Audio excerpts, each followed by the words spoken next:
বন্ধুরা good morning সবাইকে, welcome to football দুনিয়া ভিডিওতে সবাইকে স্বাগত। তো এই ভিডিওতে একটা খুব গুরুত্বপূর্ণ বিষয় নিয়ে ডিসকাস করব। যারা কালকের বিকেলবেলা আমাদের লাইভটা দেখেছিলেন তারা নিশ্চয়ই দেখেছিলেন যে সেখানে আমরা একটা খুব গুরুত্বপূর্ণ বিষয় আপনাদের সামনে নিয়ে এসেছিলাম এবং আমরা এটা বলেছিলাম যে ইস্ট বেঙ্গলের চিফ টেকনিক্যাল অফিসার বা সিটিও অময় ঘোষালের জামানা ইস্ট বেঙ্গল ক্লাবে শেষ হয়ে যেতে চলেছে।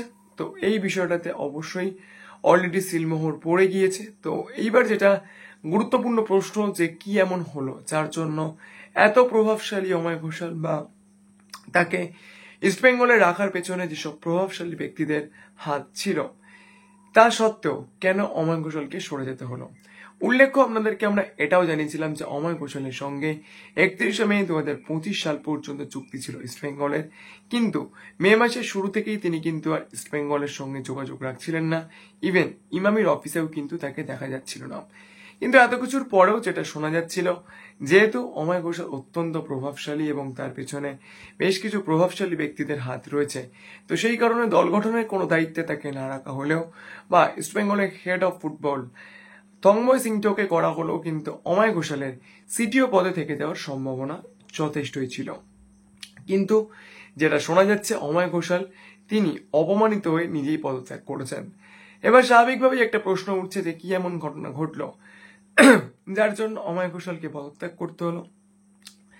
তো যেটা শোনা যাচ্ছে যে ইস্টবেঙ্গল ক্লাবের ধারাবাহিক ব্যর্থতা এবং দিনের পর দিন ইস্টবেঙ্গল ক্লাবের কোনো সাফল্য না থাকা এবং আগের সিজনে ইস্টবেঙ্গল ক্লাব মানে অবশ্যই ইমাই ম্যানেজমেন্ট তারা বেশ কিছু টাকা খরচ করেছিল এবং বিগত বছরগুলোর তুলনায় আগের বছরে বাজেট যথেষ্ট বেড়েছিল, কিন্তু দেখা গিয়েছিল যে চোর আঘাতে জর্জরিত একটা দল গঠন করে ফেলেছেন অময় ঘোষাল এবং অময় ঘোষালের কাছে বেশ কিছু কারণ জিজ্ঞেস করেছিল ইমাই ম্যানেজমেন্ট যে দল গঠনে কেন এরকম ভাবে ধারাবাহিক ব্যর্থতা তৈরি হয়েছে বা কেন আইএসএল এ দীর্ঘদিন ধরে টাকা খরচ করার পরও ইস্টবেঙ্গল সাফল্য পাচ্ছে না।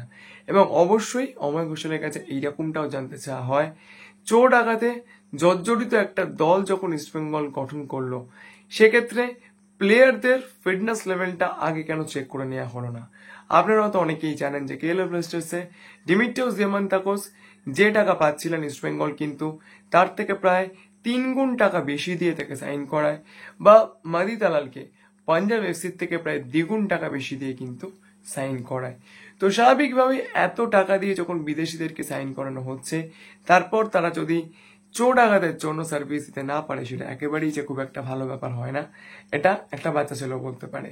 তো অময় ঘোষালের কাছে এইসব কারণগুলোই জানতে চাওয়া হয় এবং তার সঙ্গে সঙ্গে প্লেয়ার্সদের ওভারপে করা, হিসা জিমাইর, সল ক্রেসপোর মতো ইনজুরি পোন প্লেয়ারদের সঙ্গে কন্ট্রাক্ট এক্সটেনশন করা, এগুলো কেন করা হয়েছিল বা কেন দীর্ঘদিন ধরে এরকম একটা ব্যর্থতার গল্প চলছে, এই বিষয়গুলো নিয়ে তাকে কিন্তু প্রশ্ন করা হয়েছিল।